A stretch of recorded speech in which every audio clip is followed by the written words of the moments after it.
This is the Literary License Podcast with your hosts, Vickie Rae, Jon Wilson, and Keith Chawgo. Discussing book to screen and everything in between. Coming at you from the UK and USA. They keep it real. So before we go into season... Oh, shit, what? Season 2. Carry on my wayward son. There'll be peace when you are done. Lay your weary head to rest. Don't you cry no more. Once I rose above the noise and confusion, just to get a glimpse beyond this illusion. I was soaring ever higher, but I flew too high, masquerading as a man with a reason. My charade is the event of the season. And if I claim to be a wise man, it surely means I don't know. Carry on my wayward son. There'll be peace when you are done. Lay your weary head to rest. Don't you cry no more. Carry on.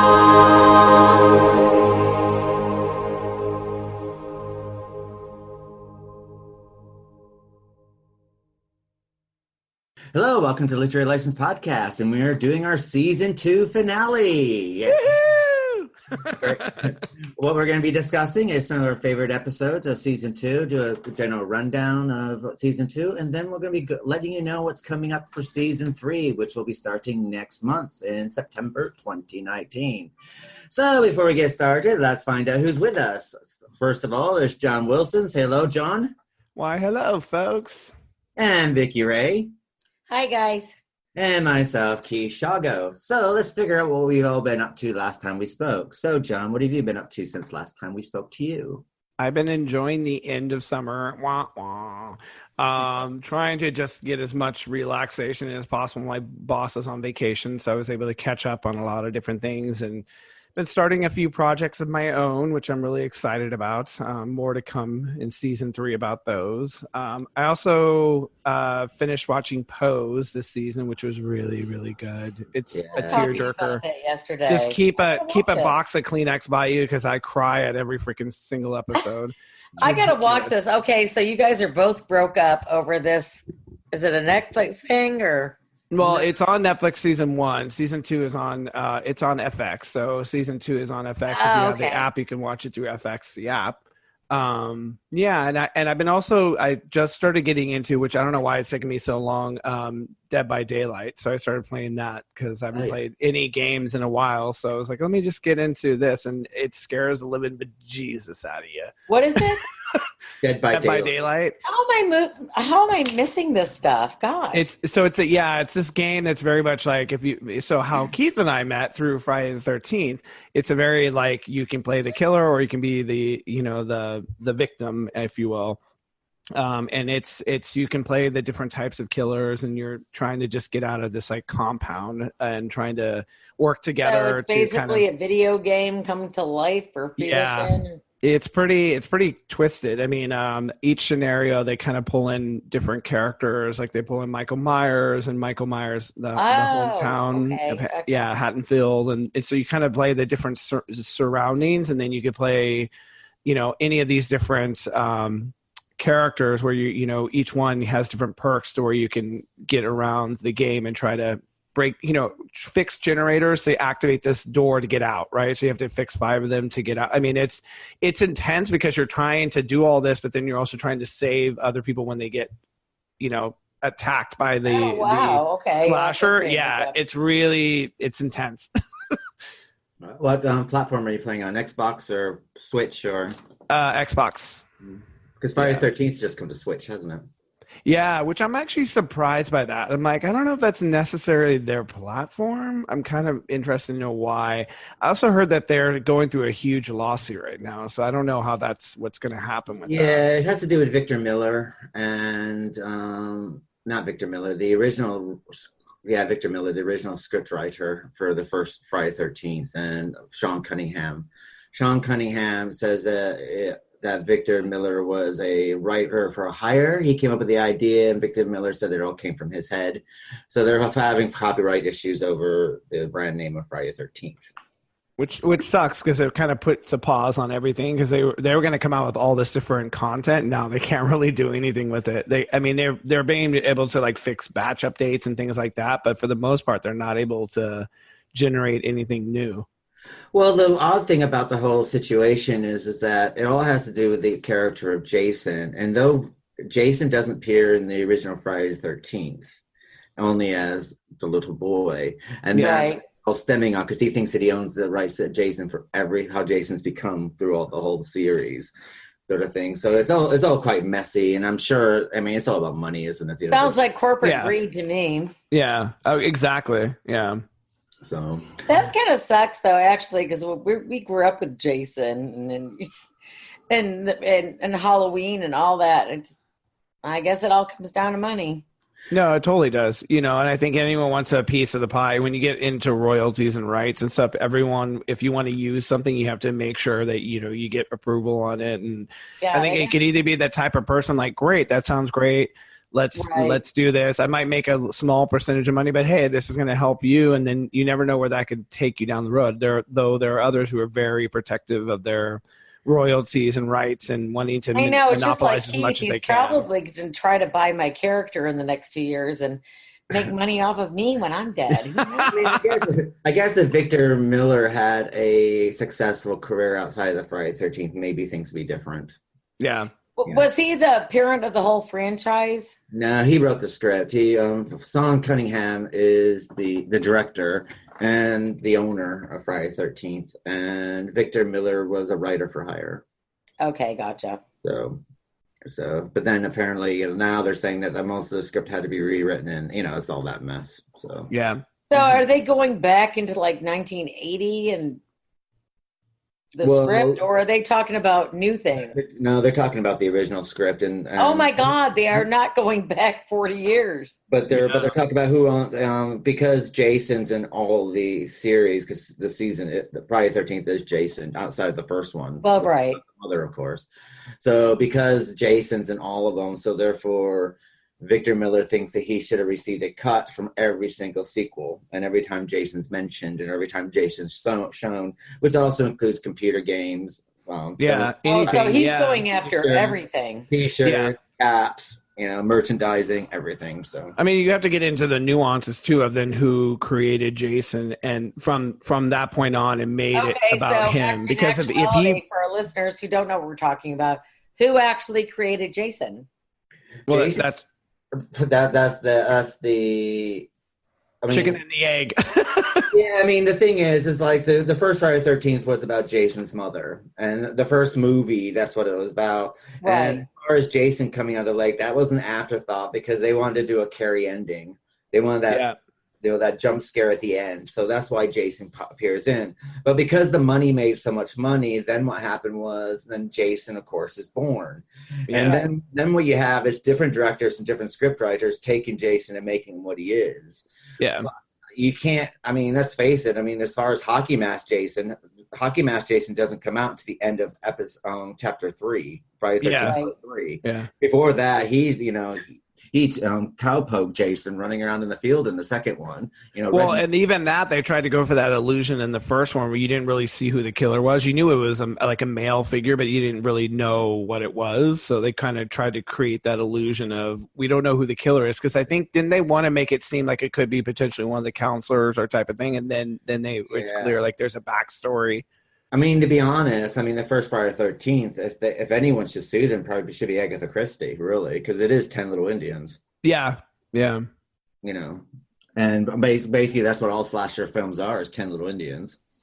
You know, yeah, your cast of characters and someone's bumping them off one by one until the final they're film. isolated. Yeah. Yeah, so it's 10 little Indians. But, I mean, I don't know. I mean, you know, one or two things will happen. They'll either settle out of court or one of them will die, and then it'll end, and voila, we're back. Or go on to the next person. So what about yourself, Vicki? What have you been up to? Other than talking to you yesterday, not much. I went to go see a Heart concert in Jump Jet last night with our co-host Nez, whose the last name shall remain, unrequited. And other than that, just none of us tagging up at the end of summer. What? Because none of us can pronounce it. No, Nez, I won't say it, but it. So she's just going to be considered Nez. She will just be considered Nez. She's going to be like Cher or Madonna. Well, I know that, but actually that's her character in life, though, really. Sorry, Nez, I'm bashing you. But she's just one of those people that doesn't need a last name. Yeah. For one of those friends in your life or locale. So, and other than that, just hanging out with you guys on the weekends. And myself, well, we did the Dark Shadows episode, our second episode in our series, which is going to be ongoing for the next 3 to 4 years. I know. that was very good. I'm actually very for the long haul. I know, it's not like it doesn't have like a couple thousand episodes. Yeah. But I have something to say, and I'm thoroughly enjoying it. I'm really quite into it. And so that's quite good. And then, and I've been playing a lot of the Lego computer games. Oh my God, you are not fucking kidding me. Oh my God. No, because you know what?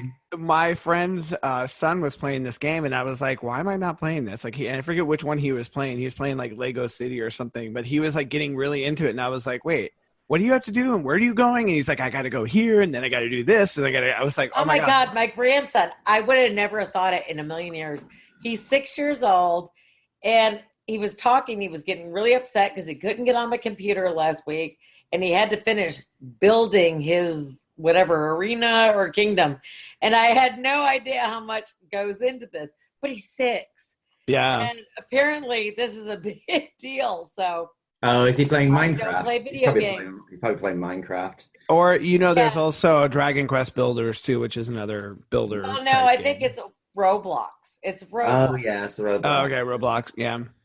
If he can't play Roblox for 10 hours every day of the weekend, like Saturday and Sunday, okay, so he's here. We go racing on Saturday. So when he wakes up Sunday morning, we're into Roblox the whole day. Oh, yeah. That's all he does. Hours. I'm not talking a block of time. I'm talking 8 hours. Well, it's funny you say that, because that's what his, my friend's mom was like, but, he's been in there all morning. I'm like, that's nothing. Like, I've literally woke up, started playing a game, and all of a sudden it's like 4:00 in the morning, and I'm like, oh my God, what the hell happened? Where did my day go?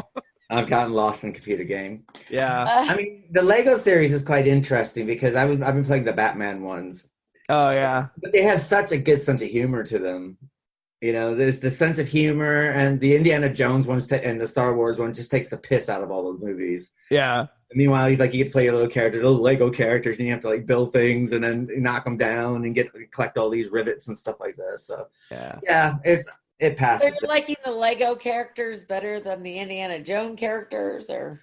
Well, the Indiana Jones, Star Wars, and Batman characters are all from like Xbox 360. Okay, gotcha. And now that we're in the Xbox One, now because of the Lego's movie, now they got their own characters. But you still get Batman and stuff like that appearing in the Lego movies, and there's the Marvel series as well now with the Lego set. And there's Pirates of the Caribbean Lego series, Lego computer game series. Well, they're doing so many now, because even like any of the Lego sets that you see, they do like partnerships with like Stranger Things. They just did a Stranger Things, so I'm not going to be surprised in the next like Lego game they'll incorporate those characters in there, because whenever they do an IP, when they do an actual IP, they're able to actually integrate it not only into their products, their consumer products, but they're also integrating it into their games. Yeah.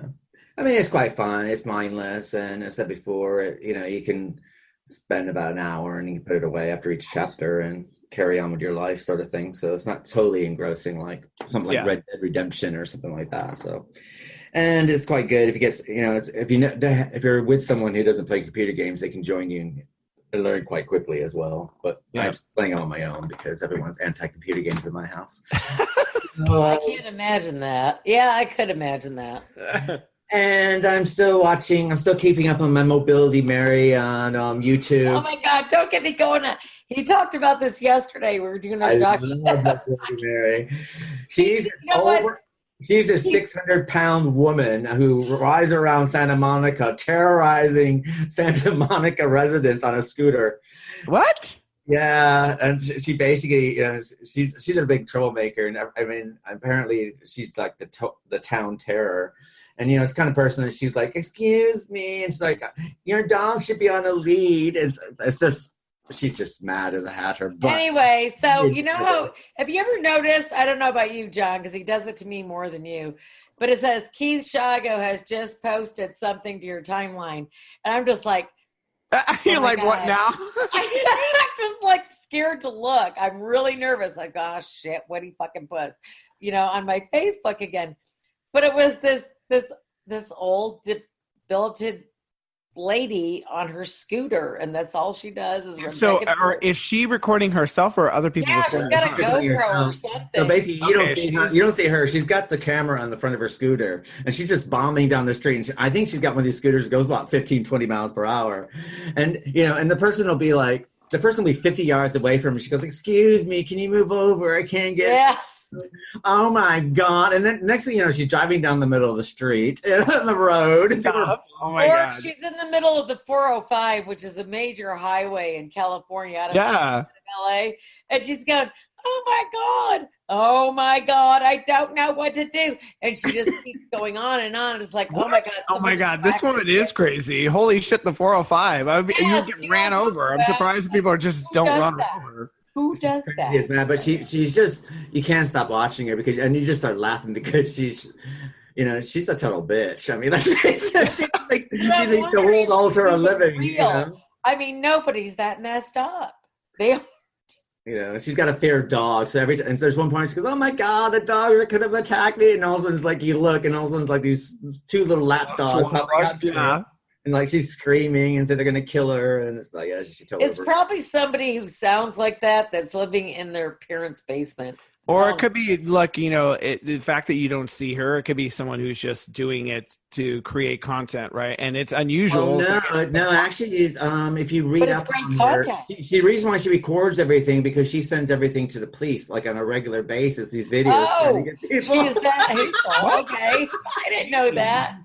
Showing her social. She's like. So basically, she's Frida Claxton from Golden Girls, where it's like, isn't Frida Claxton the woman that lived down on Mulberry Street? She was such a bitch, and she remember kicks a coffin. Tourette's guy? The what? Oh my God, you don't remember Tourette's guy? No. I think it's wrong. Oh wait, yes, I do. He's the one who does people songs, right? Infliction. He had a horrible potty mouth, or he'd be in the frozen food section of whatever grocery store, and he just starts cussing everybody out. No, I mean, I think if you have a niche for something, or people say you should put it up, there's a niche for everything. No, there is. There is seriously a market for everything. It doesn't matter what you do.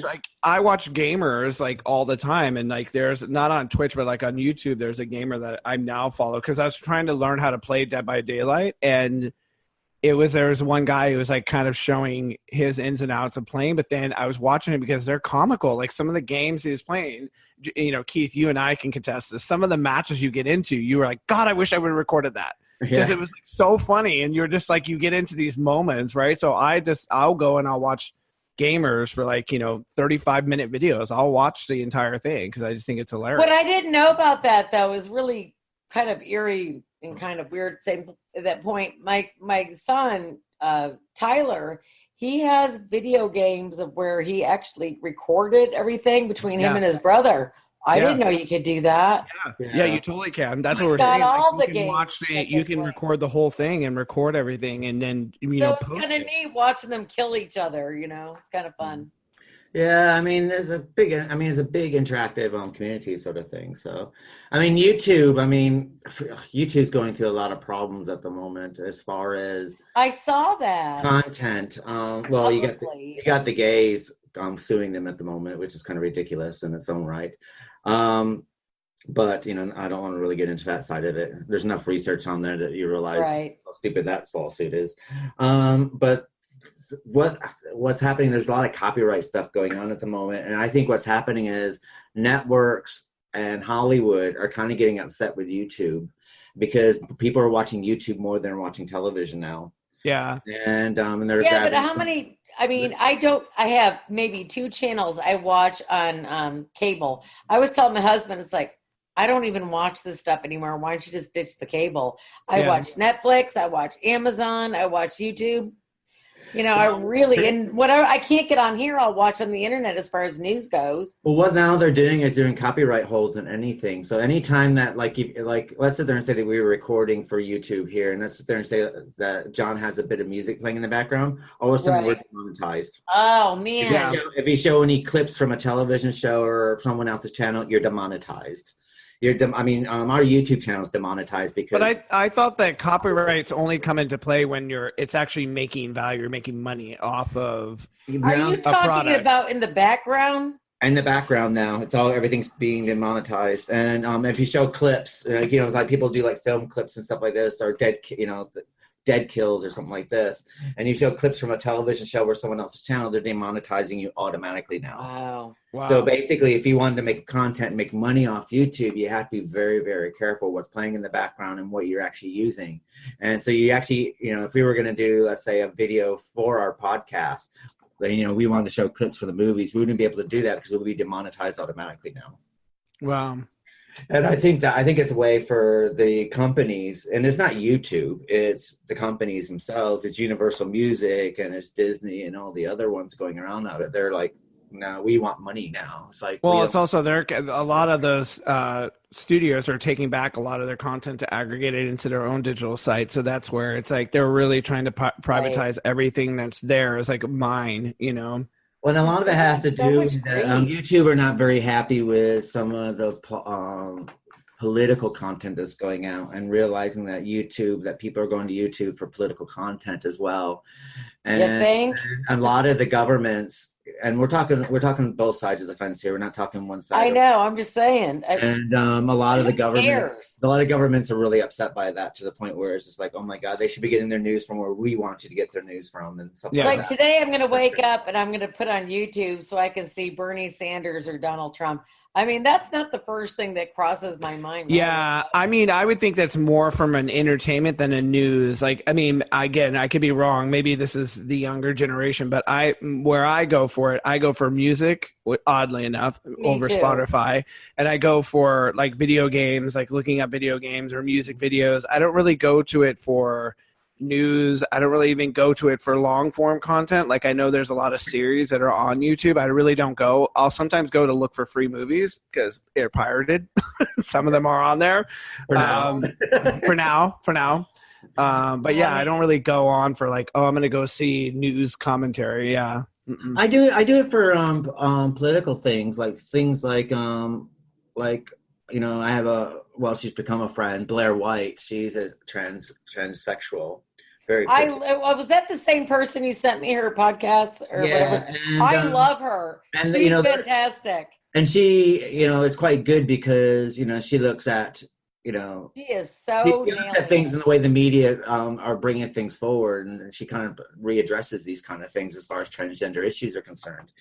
And there's this one about Jessica Yaniv. I won't go into a lot of detail, but Jessica Yaniv basically was closing down places. She says she's transgender, and so she wears a wig, and she'll contact these beauty salons and ask if they could wax her. And then when she shows up, don't get me going. When she shows up, she says that she wants her scrotum waxed. Yeah. So what happens underneath Canadian law that she's being discriminated against is she's getting all these places closed down. But so this other woman, Blair basically went forward with it, and I put her on the show. I put her on her show, and she started asking her questions about certain things. Is like, well, she goes, "You're not really transgender. You're putting on a wig, and this is what you're doing. But you're expecting all these transgender rules to help support you in this, but you're closing down people's businesses." And eventually it came out that Blair did a lot of research, and basically this guy named Jonathan, what he was doing is he would dress up as women, go in the girls' restrooms and taking pictures of the young girls. And then he was trying to hold a party where they have all these naked girls, and he would be there naked because he's transgender. And it all gets quite murky and stuff like that. Yeah. And she kind of readdressed this. Is like, the thing is, transgenders have rights, but people are abusing these rights. And just because someone says they're transgender doesn't mean that everyone who says they're transgender should have the same kind of rights. There are stages that you have to go through, and someone's going to have to go through these stages that have those kind of rights. So she addresses issues like this. It's a lot more involved than that. I mean, I just gave you a little bullet points. She's very entertaining, though. On the same token. But there are other things. I kind of want some of the political things like that. I'm not far left. Doesn't everybody get really but I kind of like for things politics in every avenue of your life? I know I am. Yeah, I mean, what the sad thing is I really can't watch news for that reason, because it just becomes a shit show. And when it comes to news, so sick it's of it. beyond just like political things. There's just a lot of really negative things going on. I don't in the world, care who and it you seems agree like with, that's all we get. like, We get all the negative stuff and nothing really positive that's going on, and it's depressing when you go on and you're like, wow, there's a lot of just shitty things, like the Amazon forest burning, like all of that. It's just stuff like that. I'm like, why do I want to watch the news? Why am I going on the news to just see another horrible thing happening right now? Well, the Amazon fire, and it's like no one's doing anything about it. No, I know. Well, if you want to think about 40 to 50 years ago, no one cared about the Amazon forest being deforested for the last how many decades? I could tell you now, if the Amazon forest goes and everyone's worrying about climate change, trust me, you're going to be fucked. Oh, yeah. I mean, that is the lungs of the planet. And so you're kind of wondering where all these celebrities are who are sitting there, drive their... Yeah, shut up, bitches. Fighting about climate change and stuff like this, while they're probably putting more of a footprint on the world than anyone else. Wow. Mm-hmm. Where are they now that this is burning? Why? Yeah, where are they? Where is every actor, every politician? Where's Greta? Where's Greta? Where's Greta? Pippi Longstocking Greta. Well, really, in all honesty... Not to piss off our listeners, that really does suck what's going on. And it took until 2 days ago for any conservative or whatever venue you had it finally started picking up the story. But it's a big deal. It really is. Yeah. It's not gonna be good, whatever happening. And I think, it's been going on for 2-3 days now. Yeah. Yeah, no, about a week. I mean, it's been being... It's probably past the point of no return. I think the only way they're going to put that out is like have a huge rainstorm. Yeah. I think it's going to be... an act of nature, yeah. Yeah, I think Mother Nature is going to have to step in on this one, unfortunately. The only thing that might help us is Washington and parts northern, we have our own little kind of rainforest going on, but not like that. That is actually the lungs of the planet. So conservative and crazy wacko wingnuts. Yeah. Everybody out there, this is some serious shit. So it's sad to say like that type of information gets buried by all the political hoopla, right? And so it's like the important stuff, the very important stuff that we should be. The pervert of the nation. It's like, who gives a shit about him? He's dead. Thank you, God. Let's worry about the rainforest. And speaking of public service announcements, what we're going to now cut to is about saving the sharks. We have Eli Roth here. He's going to talk to you about how we can save the sharks. What's happening is the sharks are decimating by 99%. So basically what will happen is we don't save the sharks in the finning trade. We are going to be missing these sharks, and they will not be there for future generations. As we know now, if the finning trade keeps on going, the sharks will be all gone within the next 5 to 10 years. So please listen to Eli Roth discuss to you about the shark trade. Hi, I'm Eli Roth. And I'm underwater cinematographer Joe Romero. We're here on behalf of our friends at Shark Allies. There's a very important moment happening right now in Florida legislature, and we need your support. Florida imports and exports more shark fins than any place in the country. And there's a bill on the table to ban it completely. Shark finning is illegal in the U.S., but the shark fin trade is not. It's only illegal in 12 states. Florida will be the 13th state out of all 50 to adopt the no shark fin trade policy. Even though the shark finning is illegal, the trade is actually driving more illegal activity. If we eliminate the trade, we can eliminate finning. We lose an estimated 100 million sharks a year. It's 11,000 sharks an hour and 3 sharks a second. No animal can keep up with that. That's mass extinction. Go here and sign this petition and let your voice be heard. And follow our friends at Shark Allies. Whether you are from Florida or not, we need your help. Let's ban the shark fin trade completely. Hello, welcome back to Literary License Podcast. So remember that you need to save the sharks. All you need to do is on the show notes for this place, and also you can find this in our newsletter, and you can also find this on our news site at www.llpodcast.com. All you need to do is sign the petition. It'll take 2 minutes of your time, and you can save the sharks from yourself, for your future generations, and for many generations to come.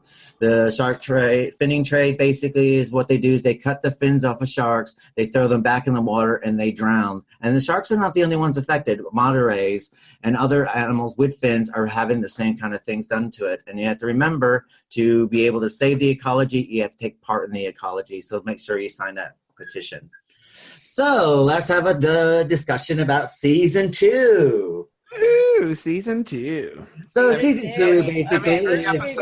We're chalked up here. 73, you said? Yeah, this is episode number 73. The interesting thing about season 2, we did our books of screams, of course, and we did different books and stuff like this, and we also did our 2-for-1, which everyone's familiar with. We had our toes dipped into Shudder, and which we are now moved on. I'm really gonna miss Shudder. I miss Shudder. I keep watching Shudder just for the nostalgia. And just we also like did watching Alfred Hitchcock. We had an Alfred Hitchcock season. So, who wants to begin about season 2? What are your highlights, John, of season 2? Man, first of all, I have to say I wasn't able to be in a lot of the episodes, as you both know. I mean, I was going through a very personal situation. I wish I was able to be in more of the episodes. That's all good, hon. But I would definitely say the ones that I was in, Homicidal and Dress to Kill was one of my first episodes, so past September. Wow, I can't believe it's almost been a year. That was actually one of my really favorite episodes. I just love that I had never seen either of those episodes before, and so you get the Homicidal and Dress to Kill, like the paradigm of the Norman Bates, if you will, I guess, killings. Silent killers. I don't know if they're transgender or cross-dressers. I'm not quite sure. I guess cross-dresser in that sense. But that was actually one of my favorites. One of my not so favorites was probably Stage Fright. And that was a Hitchcock one for me. I guess it just wasn't one that resonated well with me. That's because you just didn't like Marlene Dietrich. No, I like Marlene Dietrich. I think it was just slower for me, and I think I got lost. The homosexual, he loves Marlene Dietrich. I love her. I love all those gay divas. Gay icon. Yeah, I love her. So therefore, John, please get back your pink card. You're no longer... Yeah, exactly.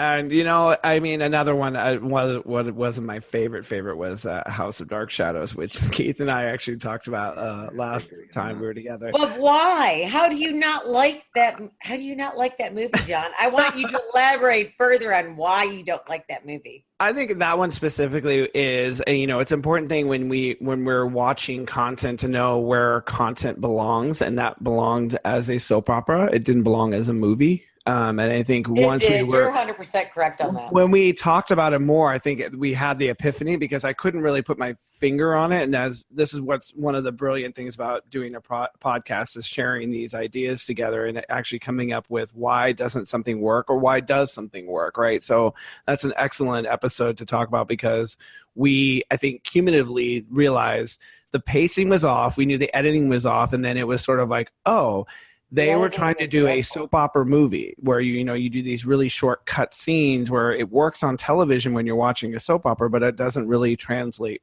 to film, right? So, that to me was the biggest problem for that. For that Don Curtis month that we did, I had to sit there and say that he actually excelled at television because the one film I did like, because we did Burn Offerings as well, which I was huge fan of. Huge fan of, just not the actor part of it. Well, I know. I thought it was I thought the movie was badly executed. Personally, I thought Bette Davis was fantastic. I thought Karen. No, Black she was fantastic in it. I'm not talking about her part. I was talking about. I think the direction was off. I don't think the direction was off. I thought that the one actor was off who was playing the main male character. Oliver Reed. I just thought he was totally... Well, he looks like a wife abuser. I don't know what it is. Well, he just wasn't made for that part. I mean, the Three Musketeers, all for one and one for all, I can see that. But he just did not fit the bill on that specific part. He was totally miscast. Yeah, and I think the direction's off. I mean, the thing is, like, you know, the house is supposed to be rebuilding itself and it doesn't look that much different. You know, I think there's a lot off. But for me, for Dan Curtis, where he excelled at was Trilogy of Terror. That one I love. You know, and Dark Shadows, of course, and then some of the other TV stuff he's done, like War and Remembrance and et cetera, with those. I think that he really excelled. I think when it came to theatrically, I don't think he was much of a movie director for the big screen. Do you think he fit the bill for maybe daytime drama, but not making movies? Well, I think he was good with TV movies. I mean, Trilogy of Terror. I mean, that's an evening TV movie for ABC for its time. I mean, it was very advanced, and I think that's where he excelled. I think if you look at his Frankenstein for ABC as well, with Agnes Moorehead and Seymour, that's fantastic. I mean, it's probably the best Frankenstein adaptation out there, or his Dracula or Jekyll and Mr. Hyde and his TV stuff. He's fantastic. But I think he needs a great big scope for like a mini series or lots of time to be able to tell a story. So do you think he's like a sweeping saga kind of guy, or is he just It's interesting. It's like a novelist. You know, some people are only novelists and they can't write novellas, right? And vice versa. It's a rarity that an actual author can do. Well, do you think that he was like successfully basketing himself in that one genre? Could he not do anything other than daytime soap, which turned into a horror genre? Well, no, I mean, the only daytime television show he did was Dark Shadows. Right. Everything else was primetime. War and Remembrance, which won tons of awards. That's him. The sequel to War and Remembrance, I think, which ran for, 14 weeks? That's another huge, that won huge awards as well. And then everything else is primetime stuff. So I think he's more of not just daytime. I think he's more of a television director, which isn't a bad thing because he gave us a lot of good content for television. Right. Yeah, I agree. And he pushed the envelope for television, which I don't think a lot of people were doing. If you look at Dark Shadows, that pushed the envelope. Without Dark Shadows, we wouldn't have Buffy, we wouldn't have Stranger Things, we wouldn't have everything that we have today, True Blood. I'm trying to put it in a time frame like when I was a kid, because I remember, Dark Shadows, I was five-ish, six-ish, I couldn't watch it, but there was Search for Tomorrow, Secret Storm, All My Children, all these other soap operas that did genuflect from them. What'd you say? All My Children. Yeah, but you got to remember soap operas at that time and television at that time outside the Twilight Zone, they were all family domestic dramas. That's everything there. Yeah. Dark Shadows comes along, which is a supernatural gothic daytime soap. And what that did was that changed the view of soaps. When Dark Shadows went off the air, General Hospital, Guiding Light, all of them all of a sudden has supernatural storylines that none of them would ever even think. That's true. I did not think of that, but that's true. And then you also have to remember that what came after Dark Shadows, Night Stalker on primetime television, X-Files, Buffy, all these supernatural TV shows with great big sweeping storylines that working with Buffy and working on Buffy sort of thing. Basically what you do is you get a whole season of 24 episodes, and there's a story arc that goes from the first episode of that season that lasts you all the way to the end, and then you have individual stories that go on and how many facets they are. And then you come to your conclusion at the end of the season, leaving a few breadcrumbs there because you need to pick up for the following season. And without Dark Shadows, you wouldn't have that. That's the same thing with X-Files. X-Files did the same thing with these great big sweeping storylines. Yeah. And before that, what you had when it came to supernatural thrillers, you had Monster of the Week. That's all you had. Twilight Zone, Story of the Week. You didn't have great big sweeping storylines. We didn't have great big soap opera sweeping storylines, and Dark Shadows started that. And that was really early in the 80s. In the 80s, they tried bits and pieces. They didn't go very well. I think the 80s, when it came to 80s horrors were slashers. Everyone wanted the young, nubile teenagers getting killed. And we Right. weren't really into the big ghost stories. Ghost stories are kind of dead, and monster stories are dead, and stuff like this. You know, we did get a few in between, but basically it was the slashers. It's the 90s when we decided to graduate from slashers, and we started looking at horror a different way. And when we were more interested in ghosts and supernatural and vampires and everything else came after, like, Yeah. you know, and you know, probably the beginning of that probably was Lost Boys in the late 80s. It was that 86, 87. And then by the 90s, of course, Buffy started. And now, When do you think the transition from vampires from I'm looking rough kind of vampire to I'm a sparkly vampire? When do you think that started? that started with Lost Boys. Yeah. You think? No, they weren't really sparkly though. They That were an interview with a vampire, obviously, because that was like an Anne Rice. Vampire, Lost Boys. But you had all of a sudden you had these sexy young teenager-y types. And Twilight, the reason that they are sparkly is because it gives you a chance to put your vampire into daylight, so that way you can move your drama from a regular vampire is going to be shown at night. Dank, yeah. Good point. Did not think of that. So it's a story of device. I mean, you know, if you're talking about Twilight, you need to realize what Twilight is written for. Twilight is written for a teenage audience, and it's about sustaining until you're married. It's about not having sex until you get married. And that's what, it's a whole allegory. That's what Twilight is about. Yeah. So even though you fall in love with the dangerous guy and he's everything that you want him to be, and he might be sparkly or everything like that, you shouldn't have sex to him. You should need to save yourself until he commits to you and you commit to him, and then you can release yourself, and then in this case you would become a vampire with him to marry him. But you have to get married to be able to have sex. It's also about which is most stories about transformation, right? So Bella wanting to transform into something, you know, Edward trying to transform himself into I felt bad the good for guy Edward throughout that whole movie because let's face it, she did not have the most satisfying face going on.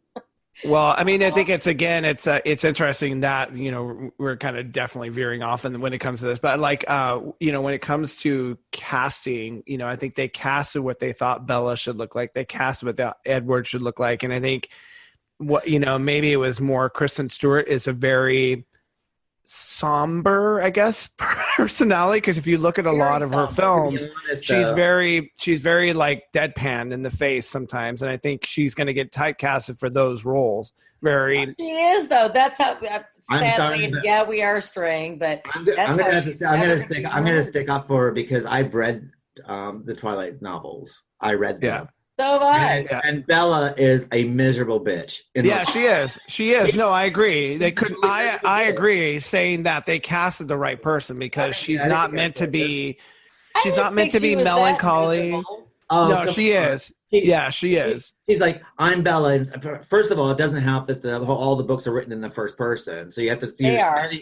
You're spending, you know, 250 to 350 pages with this woman who thinks she's God's gift to the human race. She thinks she's better than everyone around her, and everything's a big drama with her. It's like she can't find her school books. It's a drama. Well, it's the teenage angst, right? She's moved to a hometown where she doesn't want to be, and it's dreary. She's better than everyone else. Actually, no. The only thing she likes about the town is it is dreary. It's not like summery. She likes the dreariness of it. She doesn't. And she doesn't go out trying to find friends. She just really likes being a loner, and she happens to find someone else who's a loner, right? And they end up like. I have no idea how we got off on this tangent.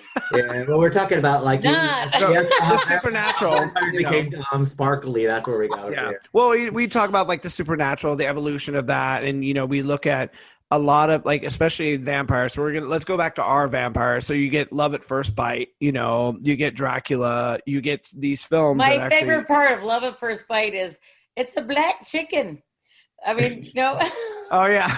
That was like my favorite part. To this day, I remember 40 years ago watching this movie, and these black people are in there, and this vampire bat flies into their boat. It's a black chicken. Kill it. I mean, I have to admit that with Dracula was one of those things is like I was regretting doing. As far as I love the black and white movie. I still hate the Francis Ford Coppola movie. Sorry. Yeah. But I can't say that I agree with you on that. I actually liked it. I thought it was cheesy. It's overacted. It's cheesy. Yeah. It's just I just think that I think it's the title. You know, I had the same problem with that as I had with the. Well, no, it wasn't Stoker's series Dracula at all. No, Well, actually, it was. House of It's Haunting such a Hill for messy. Netflix. It's like, you know, if you're going to call it something, make it be that. But what I did like about it, I love the book. I have to there. That's the one that I was regretting. I was like, oh my god, I'm gonna have to read this fucking long. That's book. one of my favorite books of all time. Yeah. And I loved it. I thought it was brilliant, and it's now one of my I favorites. have read that book and reread it a gazillion times. And, you know, as far as, you know, like Shelley's Frankenstein or Edgar Allan Poe or whatever, that book is like on the top of the pile for me. I've always loved it. I don't know why. It's kind of really misogynistic, yet you still like it. I love this, but my favorite book of this season is Room. It's still my favorite book of the season. Yeah. That It was a just good book. resonated with me. It has so much heart to it. It has so much character to it, and it just was one of my favorites. You know? I think I have to agree with you. The Room is the one I was I think that's the one I bitched about the most, about having to read. It's like, oh my god, I gotta fucking read this book. The book's it's like really small print. It's like, oh really? And it's like it doesn't come on my Kindle, which is like even worse. That means I have to carry a book on. Oh my God. It was that thick. It was like that thick. Like Yeah. people 3 inches thick. I was going to kill John when I found out. But I have to say, once I had it read within 4 days. I couldn't stop Yeah. reading. It was. I read it in a week. It was really it was a page turner. It was a great book. And it wasn't the road, right? Because the way the language is very Cormac McCarthy in some ways, and it's not Papa, the boy, Papa. Like this was a child's perspective, but the way it's written, it's from you. Almost are like, wow, I could hear him saying this. right. Like, right? You hear his voice at the certain point. Like I started to actually hear his Wasn't voice. this based on a true story? Well, it's loosely based on that news story where that woman was held in the basement and was fathering. She had 4 or 5 kids, and he takes the kids out, and they ended up living upstairs because he was telling the mother that their daughter was running off and then leaving kids Okay. on their doorstep, and actually she was been underneath there for all those years. Yeah. Can you But- imagine what a horrible existence that must be? I mean, you saw those one women. There was water. more than one. There was like 2 or 3, Oh my right? God, shut up, Keith. There was that one case too where it was like 3 of them. There was 3 women who. Oh, the ones I believe was in Is Chicago. that the one in Austria or something like that, or somewhere like that? Oh No, my God, there's one they were here. like prisoners for like the better part of 2 or 3 decades, at least 2 decades, 10 years, whatever. I mean, And I just can't imagine.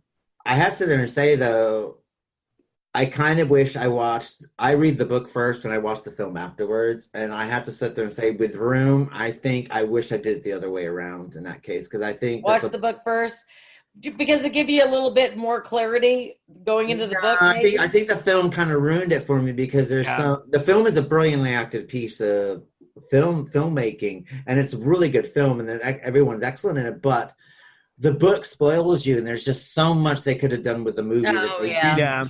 So you notice all these like magical scenes with the mother and everything like this, and they're not in the film, and it kind of ruined the film slightly for me, I think. It also well, the pacing when you of- think about it, as a mom, you always got to try to figure out all this crap to keep your kid excited through the day or emotionally, whatever through the day. It is such hard work trying to keep one kid, one kid happy, and to keep that one child happy, isolated in a 6x6 bunker.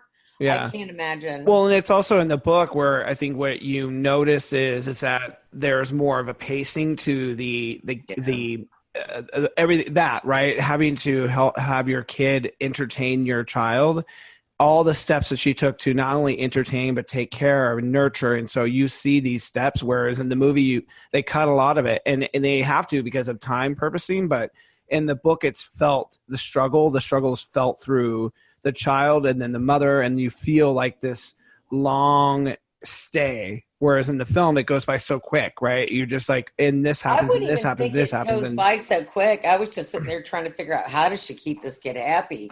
Yeah. I mean, I was like traumatized just watching the movie Well, it's just also to say that nowadays we're desensitized, right? So literally now we just stick a phone in front of a child and that calms it, puts the child at bay. The TV, the computer, whatever works. So we don't have to have.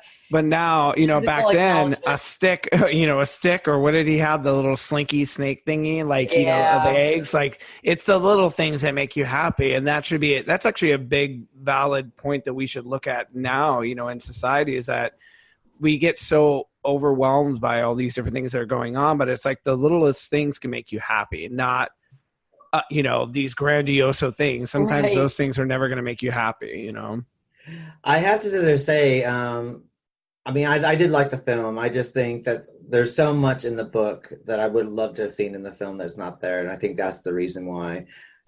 But the book I really, really enjoyed. I also think that it was quite interesting that we decided to go into a lot of true stories this year. Yeah. Was that on purpose, or did we just kind of gravitate that way? Well, we did Sybil, of course, so we learned about. Now, I think this is where I think the book and the TV miniseries told in 2 parts with Sally Fields. I think this is where they kind of complement each other quite well. I agree. Yeah. We did Sybil. And it was quite interesting to find out, you read something and it's a true story, but then by the time you finish it, it's kind of weird, but you still kind of have doubts. Yeah. Of it. It's kind of interesting. You want to believe it, and you do believe that some of it is true, but you don't know how far they've gone with either the book or the TV film. Yeah, the validity, right? Trying to understand the validity of her story, and then I think this is one I think I did the most research on, because I wanted to be like, I am a little confused. Like there's moments where within the book there is doubt there. Like I don't know how necessarily this is believable, and I kind of wanted to do more research about the true story, and then hearing about the different case of that, it was very interesting, because I'm still left with we don't know what the truth is, right? So left with that on that book too, or even on the movie, because again, as a mom and a grandmom and whatever, I mean, as much as I wanted to throttle all of my children every time when they were growing up, I can't imagine even contemplating that kind of treatment to any human being. Well, I think it's a good way to have a large family with only one mouth to feed. I'm for it. That is true. True. Economic family, as you called her. Yeah. I think was what we called the ones. Well, and you get into, so this is where, one of the most haunting stories was the girl next door and American Crime, which was real, and that, like, to me, oh my God, that was a ball-busting. That gives validity to her doing. There is a possibility that someone could be so cruel and so wicked and so mean. I have to. You don't expect it next door most of the time. Well, the Sylvia Lycan story has given us the most comments on all across the media. It's actually our best watched or best listened to podcast. It's affected a lot of people to the point where a lot of people said that after they listened to it, they did a lot of research about this. And, people are contacting me quite on a weekly basis, asking me criminal psychological stories about the Lycan family and what ways they're going, which is quite interesting. We got a lot of good feedback from that story. I think it's one of those stories that, we covered that back, March, Right. And the thing is, I knew about the story before I mentioned it. I became familiar with it probably about 10 years ago. And I never even heard of it. That's one thing that's been great about you guys. I've either read something, saw something, or researched something I've never heard of before. And this would be one of those instances. I've never heard about it. I knew it happened, but this was such a remarkable story. I mean, I forget what we were watching or we were reviewing, but you were like, "Oh, buckle up." I'm like, "Oh, well, great. What is this going to be now?" Because I'm like, "What did Keith give us now?" And I'm like, "Oh my God." And I'm like at home, like just this feeling of it makes you sick. It makes you nauseous to be like, God, I can't believe not only one, but multiple people treating someone with such indignity, and it's heartbreaking. Well, I mean, when I first came in contact with this story, I mean, it still haunts me. It's still in the back of my mind all the time. When I see her, it's just like, it's sickening. It's amazing. it's also that group mentality. Like you get a bunch of kids together and they decide to, And they just have adults. what is it called? It's like a pack mentality. Yeah. And and you just think, the thing is, it's hard to understand how one person could torture, brutally beat someone, rape them, and eventually murder them. Was she sexually abused though? They don't go into that in the story. Well, they blowtorched her vagina. Yeah. Yeah, I did know that, but and things like that, and that's not, and that's just part of things. That's not including Coke bottles and everything else. Not to go. Right. It gets even more graphic on that, people. We're just hitting an iceberg on this one. Right. But the thing is like, one person doing it, but having the neighborhood kids all come in and join in, and that's what, and no one says anything. Yeah. And then then you get the whole story and stuff like this, and which is bad enough, but then the aftermath, and this is like, these people did not get the sentences that they deserved. No, not whatsoever. And I think we all can look at, if you believe in karma, it's like karma eventually does catch up with a lot of them, but you're just kind of like, wow, even the crimes that they committed, they didn't really, it weren't served the way they should have been. Responsibility either. No. They thought that they were the victims, that they were the victims of what happened here, that, if she didn't come into their homes, this would never have happened. Yeah. Yeah. It's kind of a weird thing. Though I have to sit there and say that it's quite interesting that Helter Skelter that we covered, and some of the theories and hypotheses that we came up to about what we thought about the whole Helter Skelter, Planet of the Beatles and stuff like this, how I think it's bollocks. I think it's just a way for, I think the family just, killed. I don't think there's going to be the reason that the book Helter Skelter comes out with, or the TV miniseries that we covered. But the theory that we came out with, I was watching Mindhunter on Netflix and finished watching season 2. And the same theory that we came up with in our podcast, they mentioned in their That's crazy. Theory. Well, that's a very interesting case too, because it's something that keeps coming back up. Because like I talked about Once Upon a Time in Hollywood, and how these things, these stories are sort of infamous, and that they just will never ever go away. I go back to even season 1. We talk about Amityville. How many freaking movies have been made from Amityville, and how many true crimes are based on it? Yeah, I mean, how many things like that happen, and there's a reason why someone has to tell this story, and sort of, and the truth gets diluted down because of Hollywood. We want to make it glamorous, or we want to make it more insatiable, right? Or we want to dilute it down because we want to give it that rating of a PG-13 or an NC-17. It's like a strong hard R. Yeah. Yeah, I mean, it's funny how they can take something that's a true story and do something on it. And the worst thing about it, I think, that people will watch the movie and think this is fact-based. Like if you look at The Conjuring 1 and 2. Don't get me going. And to be honest, it's like, yeah, there is a little bit of truth in there. But when you see the actual cases, you're kind of going, well, okay, they've blown this out of proportion. But you know that people are watching these films and going, okay, this is the true story. This is the truth.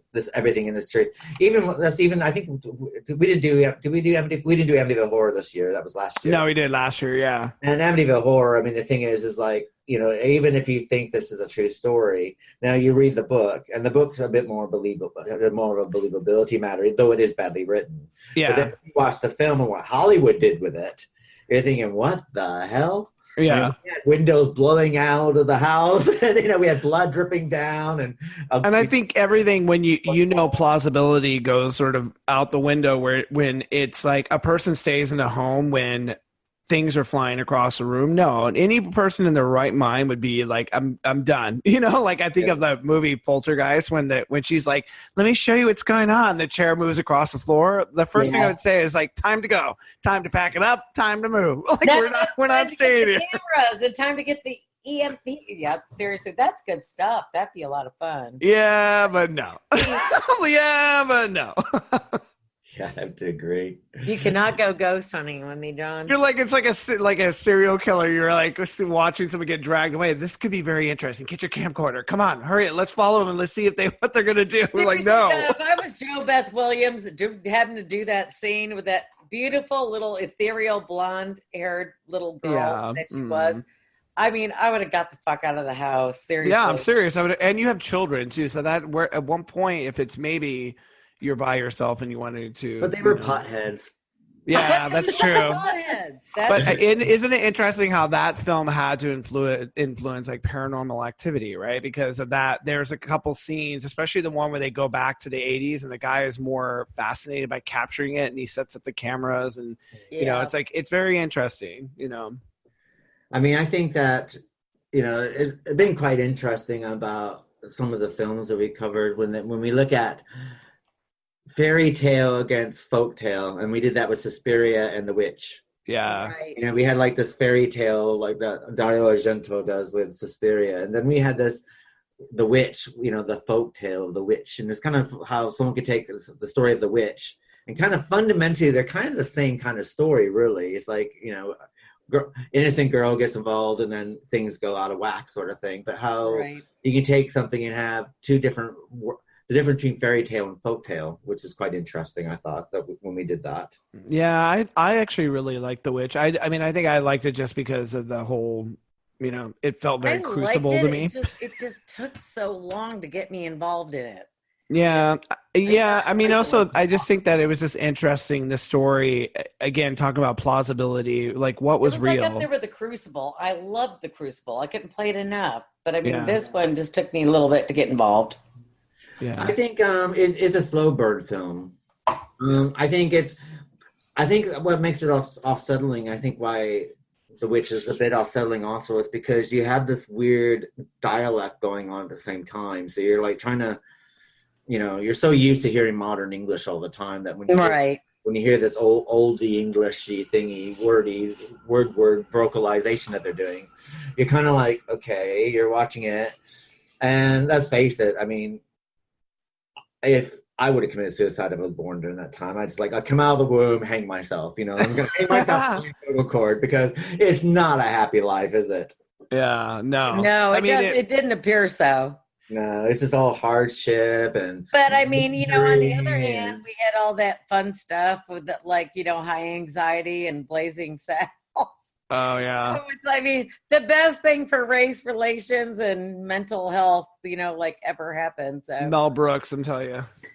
Well, I have to sit there and say that we have courted controversy quite a few times, actually, because we did, you know, Mel Brooks's Blazing Saddle, which has some controversy in it, of course. Then we got to remember what we did for December. I mean, we did Jesus Christ Superstar. We did Saved, about born again Christians, and we did. Yeah. I love that movie. I love Saved. It's one of my favorite go-tos whenever I'm just feeling down. What was her name? She's, oh God. Hilary Faye. Yeah. Hilary Faye. Jesus loves you, Hilary Faye. Save the heathens, Hilary Faye. I just wanted to strangle her through the whole thing, but it was really entertaining, and I thought I was going to hate it. It was just one of those things I thought I was going to hate John for, but I liked it. It's such a great movie. It is a good movie. Yeah, I mean, we did, you know, we did our study of Jesus Christ and through its many different variations. And the life of Brian, you know, could you even get any worse? Yeah. I mean, I think it was Chad Miller helped us with the life of Brian, and I think through most of the podcast we couldn't stop laughing because we couldn't find any good way to outline to talk about this one movie because there's really no way to do it. I mean, it was just funny. Well, I have to sit there and say that every once in a while we do get a book that is totally different from the film, and I think that was Witches of Eastwick. I was like, yeah, we like read the book and then you see the movie. It was totally not. Where the hell did they come with this movie from? And you wonder where that comes from. You know, you wonder why it varied so much and like what happened. How did it go so sideways? You know, which I heard, isn't there a rumor that they're trying to still do a series on that? God, I hope not. They did do a series that came out about 4 years ago with Veronica Cartwright coming in. Oh no, you know what I'm talking about? Now I'm thinking about it. It's not that. It's what's the one with? I mean, this is Nicole Kidman and Sandra Bullock, I think. Oh, Practical Magic, my favorite movie. I love that movie. They're trying to do a series. Yeah. They are, and I was like, please, God, no, don't do it. Well, they're doing like, don't take that away from me. But they're Leave bringing it up sequel alone. series, which is quite interesting because it's not going to be about Sandra Bullock's and Nicole Kidman's character. It's going to be about Stockard Channing's character when they were younger. I know. I Yes. understand what they Yeah. want to do with that, but it's still just, it's a relevance and a reverence among practicing pagans everywhere across the country. Just leave it alone. Leave it alone. That's all I have to say. I mean, I enjoyed the film. I mean, I love Practical Magic. That is like one of my most quotable. I love that movie. It's like, I just love it. got Sandra Bullock's in it. Sandra I Bullock. know, because Sandra Bullock. hey, she's America's Sandra Bullock. sweetheart. She's America's sweetheart. My friend Emma, she now lives in Australia, but she can't watch Sandra Bullock because every time she sees Sandra Bullock, she says that Sandra Bullock is like Michael Jackson. To her, Sandra Bullock is like Michael Jackson. I'm sorry. I'm trying to get the distinction there. Like how? What? Facially. And the thing is, if you look at picture Sandra Bullock's face in your head, and now picture Michael Jackson going white in your head, and there are similarities. Okay, I'm gonna have to say no. What we'll do is we'll do a Sandra Bullock film festival, and then afterwards, Oh God. just before we watch Finding Everybody Neverland. who just turned us on and decided they might not turn us on. Yeah, ever. exactly. Wait, what We season is love this? you. Season Me 10? and John love you. Don't listen to Keith. He lives in the UK. We are Americans. He is not. Yeah. Yeah, Sandra Bullock's. Sandra Bullock. Sandra Bullock's. So, but yeah, I think also what I quite liked, which I'm actually going to miss when we go into season 3, is the Alfred Hitchcock. I know. Yeah. All the Alfred Hitchcocks. I have to sit there and say that for me was the highlight every month is what Alfred Hitchcock are we doing. You know what I liked about it the most is I don't remember watching most of them since I was a little kid, but watching them, being an older individual, which I am, it was kind of really cool just watching it because now I can get it. Yeah. It's interesting. I went to film school and I studied some of Hitchcock. Oh, that's your excuse. I studied some of them, but I didn't watch that many of them, and now I feel like having been a connoisseur of. Well, I mean, I Alfred actually Hitchcock. never really watched those movies, and now that I can actually say I did, it's like, okay, well, did you watch the Alfred Hitchcock?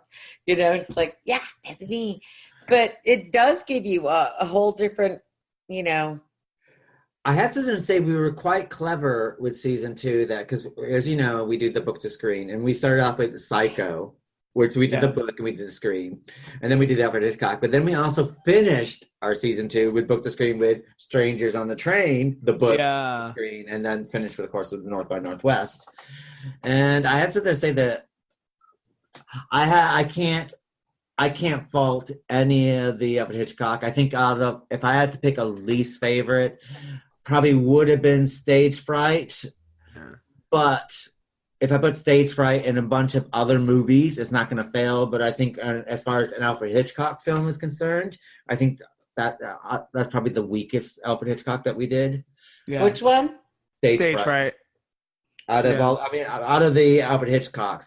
But So you did okay. So y'all are gay, and you don't like Marlene Dietrich. It has nothing to do with It had nothing to do with that. Yeah. Has to do with some of the reasoning inside it. I thought Marlene Dietrich was fantastic. I think Jane Wyman was okay.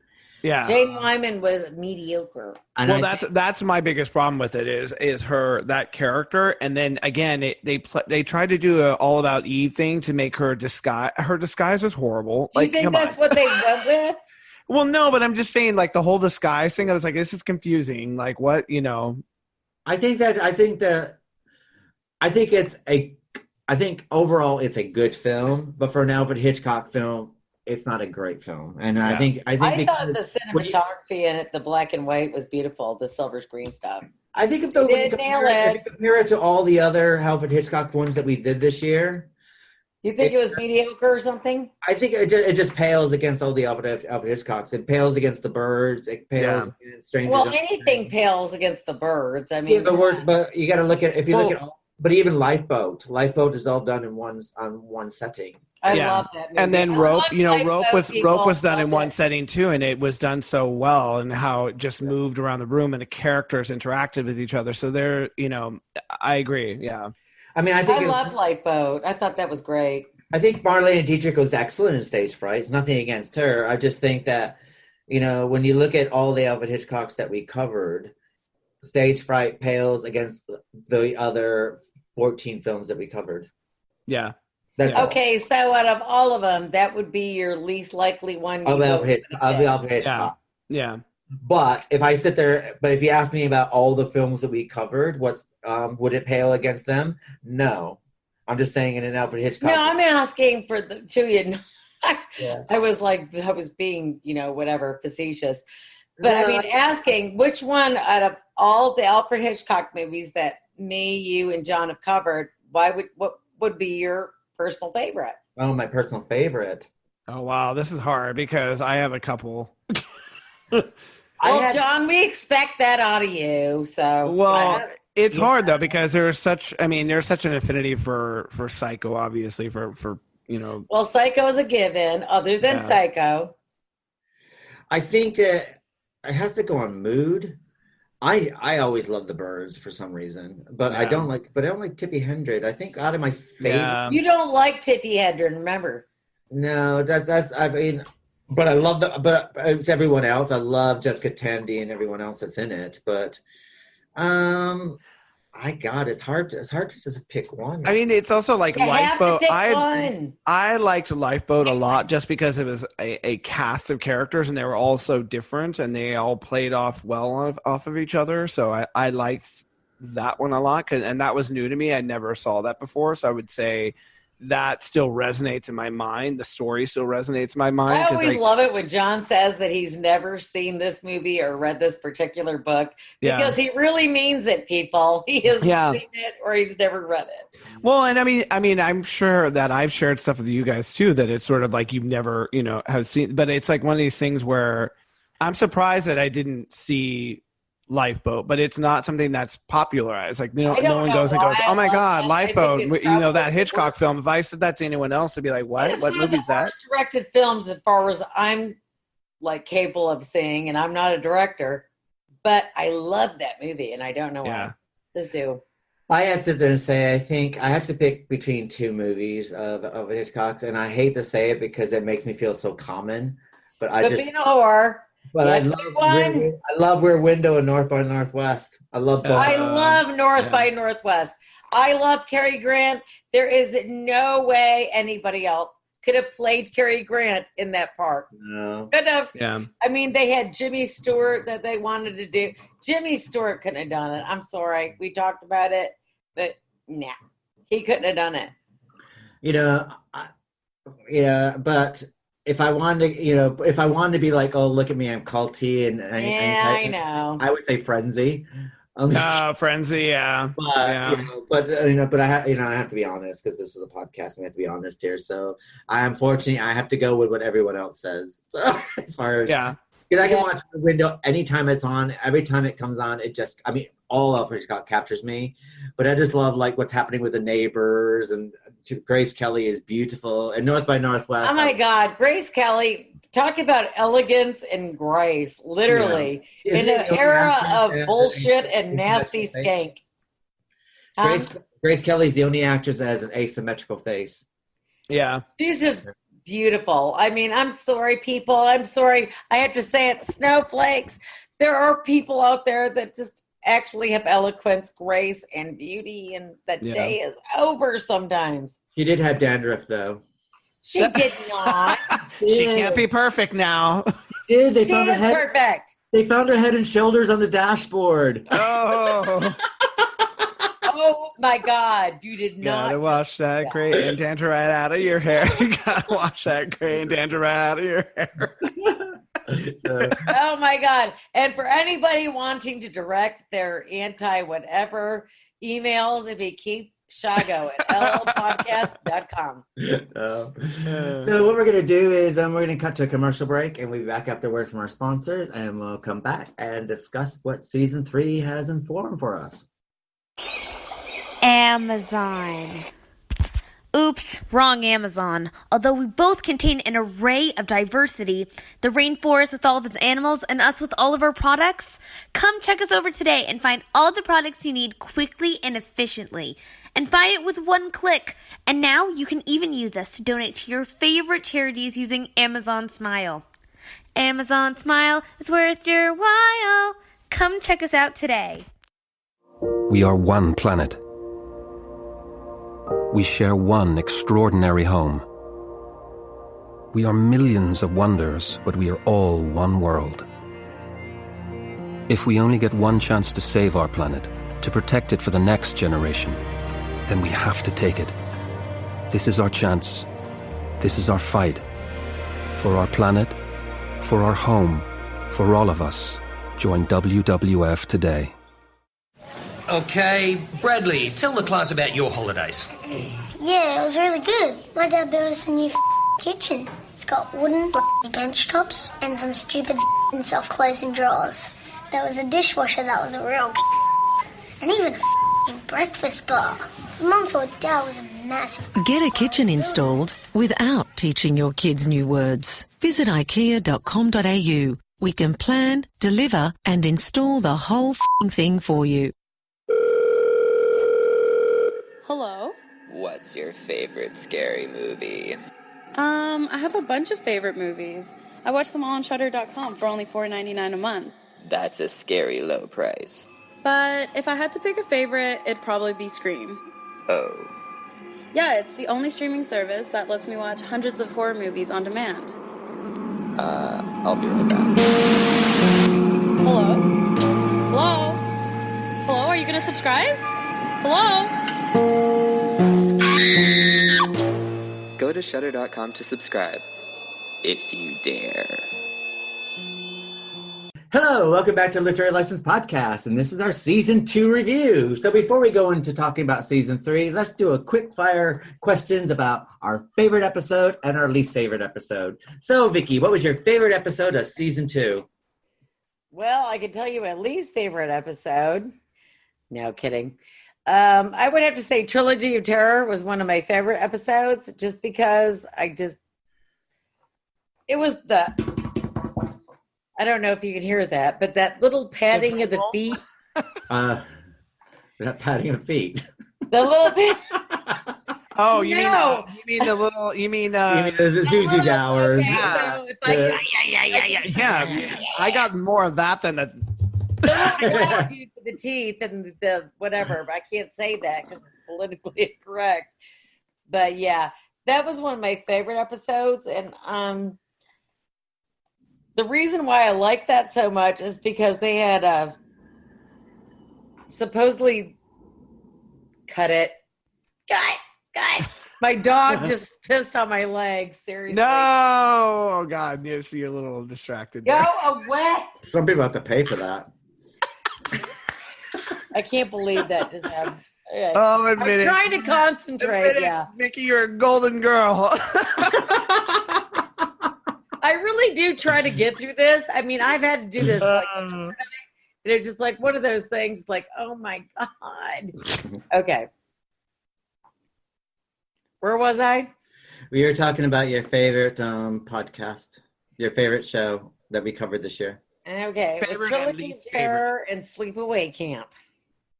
Oh, I can't have two, right? Yeah. You can have two if you want. What was your least favorite? My least favorite would probably be Sleepaway Camp. That was your favorite and least favorite? Well, it was my favorite, least favorite, just because it was so bad and so good at the same time. I mean, okay, think about shorts back in the day. Being a person of the 80s, a child or whatever, what you want to call us, we had these certain shorts that were like gym shorts. Yeah. And then they had the half tank tops. Mm-hmm. Yeah. You know what I'm talking about. Anyway, it was just stuff like that. I mean, I think they should bring shorts back that tight because if I'm gonna date a guy, it's good to know what religion they are before you date them. It's not like that, but I mean, okay, I'm going to say it, people. You know what an advocate of the 80s I am, but the fashions of the 80s, it was totally gay, and I don't mean that in the bad sense. It was just terrible. We did not know how to dress. Like expressive, like your body was more expressed, and I think we became a little bit more conservative, and then now it's sort of back to expression, but now it's sort of a weird baggy expression. There's a lot of like, well, I love baggy things are wearing baggy trends are like overly baggy sweaters and pants, and like on the other hand, baggy. Well, then again, I'll take the skimpy versus the baggy any day. Well, no, I'm just saying, it's contemplating trying to. My daughter always says, "Well, y'all think you got it going on in the '80s?" It's like, well, I look at how they dress, and I look at how we dress. It's not even totally that much different, but it's still pretty bad. Well, was it also because we had a lot of different episodes where, you know, Hitchcock, for example, a lot of the episodes, the fashion was very high end. It was very more. Oh my God, the pillbox hats from the 60s, like they looked like a pillbox. And it was the Jackie O genre situation going on, and you know, she was fantastic. She really was. God love her. But could you equivocate that into the 90s, the 2000s? No. I think the 80s, yes, because you had the big shoulder pads and you had the women. Oh my had God, the big suits. shoulder pads. Yeah. I mean, look at, again, Dress to Kill. I mean, that was whole like power suits and these. You know, the only thing I remember watching Dress to Kill with Angie Dickinson on HBO, and that was like in the 80s when it first came out. And it was like the first soft porn movie I've probably seen on cable TV. And the reason I remember that is like, I just couldn't believe she was getting it on the back of a taxi. Oh, yeah, that's true. Yeah. Yeah. That freaked me out. We didn't see that stuff back then. Even you, Keith. No, it's because I was living that stuff back then. He's like, finally, they're showing my story. Yeah, somebody with me in the back of an Amish wagon. That's not funny. We have Amish. You were in The Witch? Hold on. What about yourself, John? What's your favorite and least favorite episodes? My favorite, I mean, the double hitter that we did with The Girl Next Door and American Crime. I do have to say that was one of my favorite. It was because it was just so emotional, and it was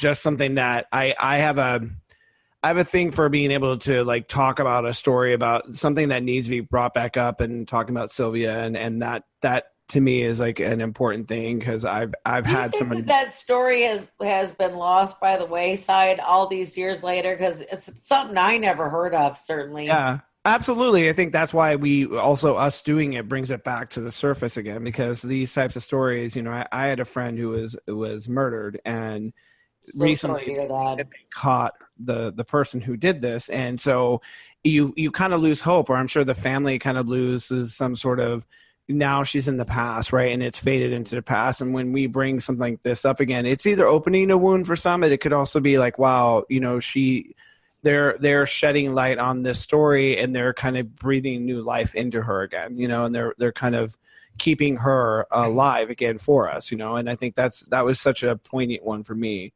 And then least favorite, I would say, I'm gonna have to say The Lady Vanishes. It was just not one for me that I just didn't. With Hitchcock, I knew you didn't like it. I could tell you were into it. It was just one that, again, it was, to me, it was a little. It was old. It was antiquated. It was slow. I mean, there's pacing to it. There's pacing issues to it for me, and it just wasn't something that I even. You know, I can always tell a good story is when I can remember the full thing, or they can remember all of the characters in it. This one, it's forgettable. There's things that are about her that are forgettable for me, and that I'm trying to remember. I remember there's, you know, the train, and them trying to, like, you know, that whole is it Mistaken Identity? No, it's not Mistaken Identity. The spy, you know, who gets put on the train, like, so it's like forgettable for me, and so like for me. Like, if it's forgettable, to me, it wasn't a really good story, you know? I mean, for me, my favorite was The Girl Next Door and American Crime, only because Yeah, I quite like that people have reacted to it quite well as well. And I found that was quite easy to do. The research is quite good on that. The worst episode I found was, and this has nothing to do with the films, but I think it's Life of Brian and Sage, because I found when we do comedy, it's really hard Oh my God. to put that across in a podcast sometimes. Yeah. And it was really hard for me. That was a really hard episode to talk about, because it's kind of funny, because he's like, oh, do you remember the ha ha ha ha sort of thing, and then when you can't do it but then without- you kind of retell what you think is funny, and it becomes that you have to be there kind of moments, like you have that friend who's always like cutting jokes, and you're like having coffee with them, and they're always telling these funny things Right. about themselves, and they're never that funny because they're telling you because you weren't there. It's kind of like that. or it's like, you like, I always like I quote Golden Girls like left, right, and center, and I can't help it. But for those who've never seen it, it's like, okay, I don't get the joke. Like, it's not funny unless you've watched it and you're like, oh my God, I remember that too. It's like, Yeah. Yeah. And I think that, the thing is, I think it went better.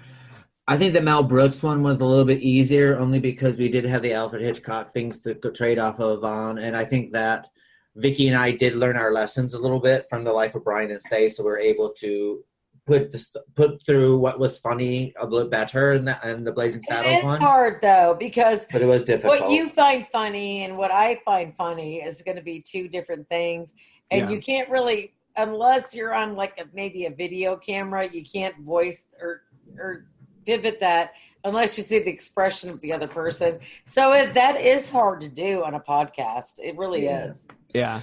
So what we're going to do is going to cut to a commercial break. We'll be back after a word from our sponsor. Hello, welcome back. So let's discuss what we got planned for season 3. Season 3 is going to be quite different. John is going to be with us for one show per month because Because he's a lame motherfucker. No, I'm actually alive. He found himself a life. No, it's like, and I have to say that I'm really tired of working with these students. No, I have to say that it is very difficult to step away and be a temporary co-host to this, because it's been an amazing 2 years. I don't think people realize how much heart and work that Keith puts into this show. And when he asked me to little did anyone know that you go onto a video game and you play and you meet someone who invites you to this amazing opportunity, how much it actually really goes into it. And I don't think even I truly know everything that Keith does, but I will just say that Keith is the inception of this. He is the carer of this. He's the editor of this. He is the person who puts it up on here. So I just show up and I'm a part of this. And I can't thank Keith enough for this experience and for giving me an opportunity to just have fun and to have an opportunity to experience the things that I love, which is films and novels, and to be able to talk about them. You can't leave us. I wouldn't let you. I'm not going far, and I'm not, and I will definitely be here for the double play episodes here, and it's one of these. I'm telling you, I'm going to hunt you down. I know New York. It's very difficult for me to step away, but as Keith knows, and Vicki knows, that I've had some personal things happen. I think everything happens in life, and it makes you reevaluate sort of trajectory. And career-wise, I'm definitely looking to work on my own projects waiting for you, sweetheart. Be closer to my family as well, because my family is very important to me, as I'm sure is to you. Well, Vicki, not Keith. Just kidding. But yeah, it's just something that I'm very happy to be a part of, and I'm still here. I'm not that far away, and yeah. Yeah, so John will be doing our 2-for-1 episodes. This will always be the second week of each month. And we got some wonderful films lined up. So what that's done is actually opened up a little bit of space to actually introduce some of our guest our guest co-hosts are actually new co-hosts, and these new co-hosts will be with us for the next season 3. They might continue on for season 4 and 5. We'll just have to wait and see how much hell we put them through and see how much they can do. Right? But what we're going to be doing, our book to screen theme this year, because normally we don't have a theme for book to screen, but we decided to try something different. As you know, we're always trying something different, and as you will see when season 4 comes around, which we won't discuss now, but we'll be pushing this envelope even further. So what we're doing is pushing the envelope. We're doing Edgar Allan Poe. So we're reading the short stories of Edgar Allan Poe and comparing it to the film adaptation. We'll be doing a lot of Vincent Price and Roger Corman because they seem to do a lot of these films. And we're going to be joined by the grandniece or the great grandniece of Lon Chaney Jr., Nez. And Nez is a personal friend of Vicki and myself. When we used to have the agency, the Media Bitch Literary Agency, she did some work with us for that, and she's coming on board for that. The other thing we're doing is European horror. So we're replacing Alfred Hitchcock with European horror, and we're going to be dealing with films across the European horror. Now, we're not dealing with anything from the UK. This is going to be main country Europe. Of course, one reason why we're not doing the part of the UK is because it's called Brexit, and the UK has left the EU. Just kidding, folks.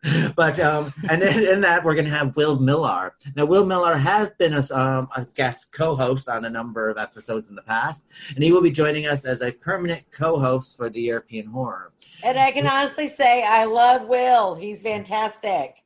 And Will Millar, if you're familiar with him, he is a writer. He was one of our authors at the Media Bitch Literary Agency, and he is a strong person who loves European horror, so he'll be quite an asset for that.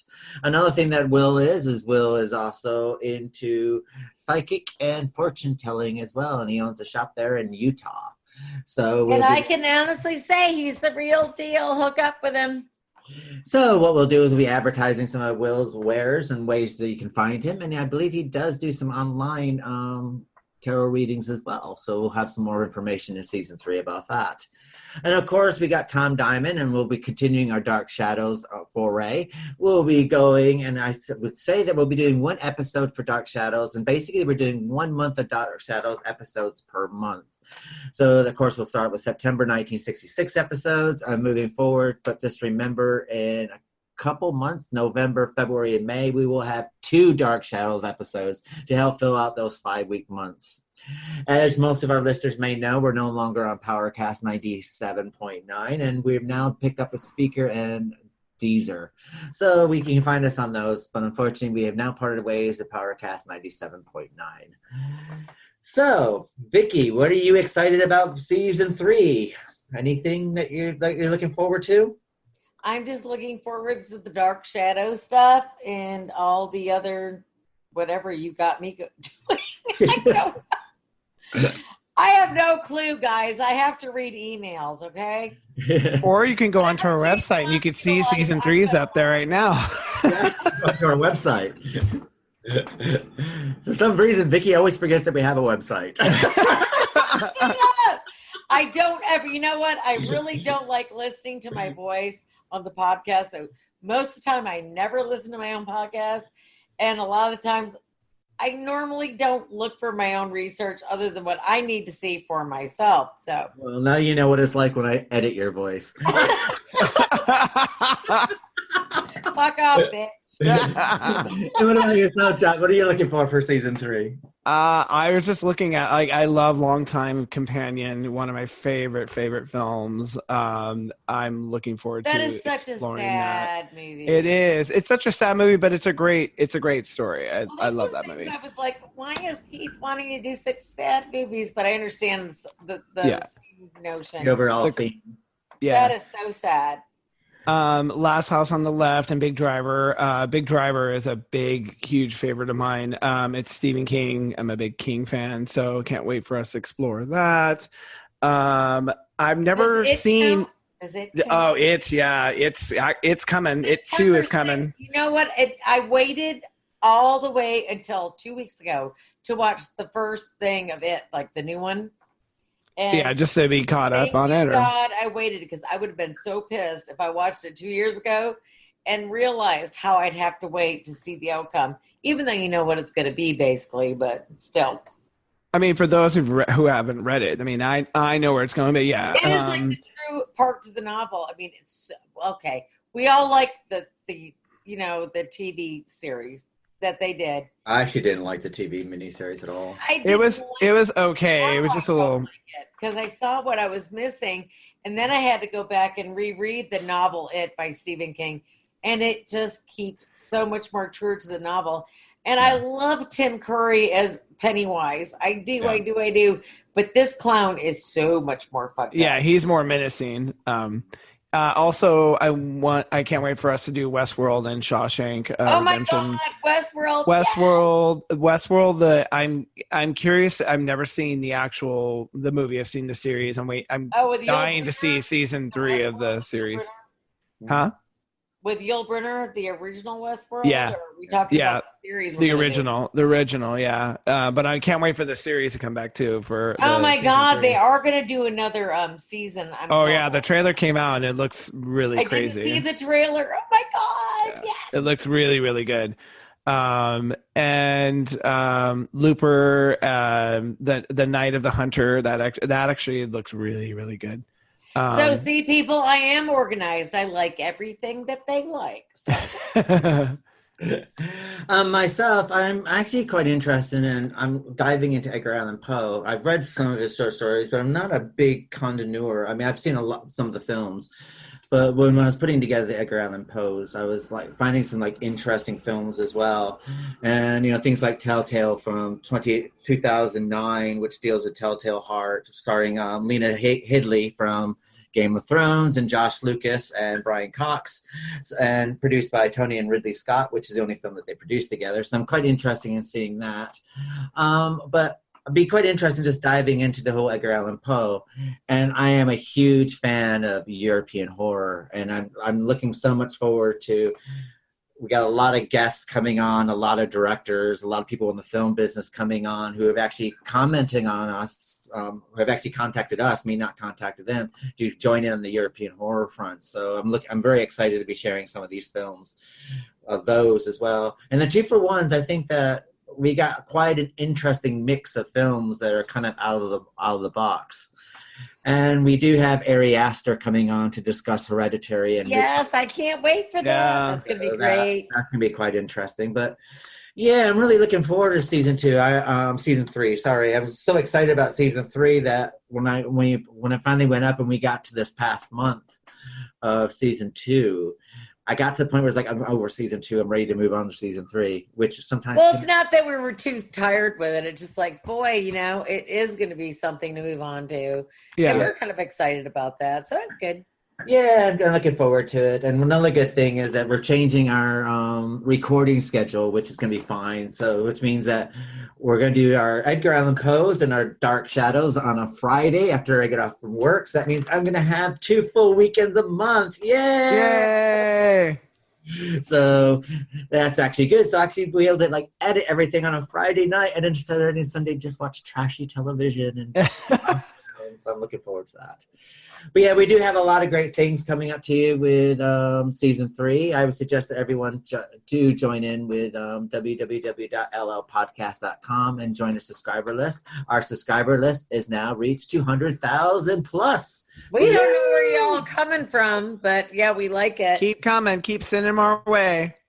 Oh, and another special thing that's going to be happening in season 3 for some reason we got a lot of people in Spain and Latin America have been picking up our podcast, and thank you for that. Hola all you. And we'll be doing Dark Shadows in Spanish, and those Spanish episodes will be coming your way and starting in October.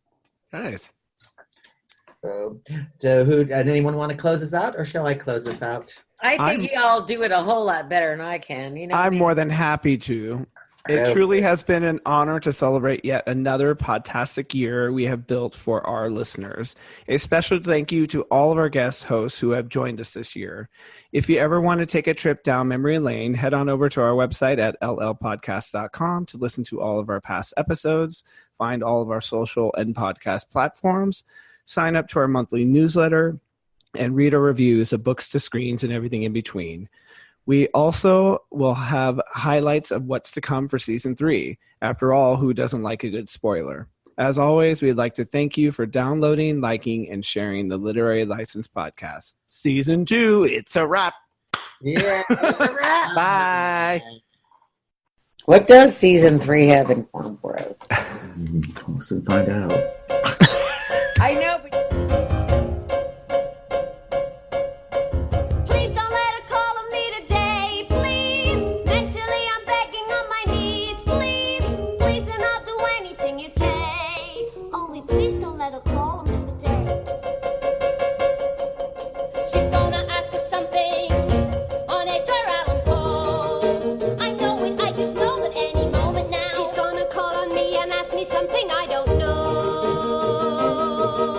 On Edgar Allan Poe, Edgar Allan, American poet, born in 1809. He wrote Cock Robin and My Darling Clementine, published Tamburlaine in 1827. If you're listening, heaven, heaven, help me, help me. She's gonna ask us something on Edgar Allan Poe. Please don't let her call on me today. I just know that any moment now she's gonna call on me and ask me something I don't know. Please, and I'll do anything you say. Please, don't let the world find out what I don't know about Edgar Allan. Poe, Edgar Allan, stories and essays, wrote the history of Marie Roget, Hiawatha and the road to Mandalay, joined the army in the spring of 27. Are you listening, heaven? Dickens' Christmas Carol. Help me! She's gonna ask us something on Edgar Allan Poe. Please don't let her catch my eye. I try. Any moment now she's gonna call on me and ask me something I don't know. If she calls on me today, I'll die.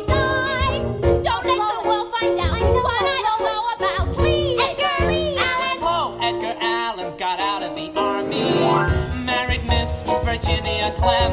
He wrote Black Sambo and Columbia, the gem of the ocean, died in 1849. Tomorrow I'll be fine. Sweet Adeline. Gonna ask us something on Edgar Allan Poe. He invented automatic I know it, I just know that any moment now she's gonna call on me and ask me something that she knows. Robinson Crusoe and She knows that I don't know. Don't let the world find out what I don't know about. Let's make the world get out what we don't know about Edgar Allan. What? Yes, ma'am. The answer's 5. 8? 83? How'd it be if I spelled Mississippi?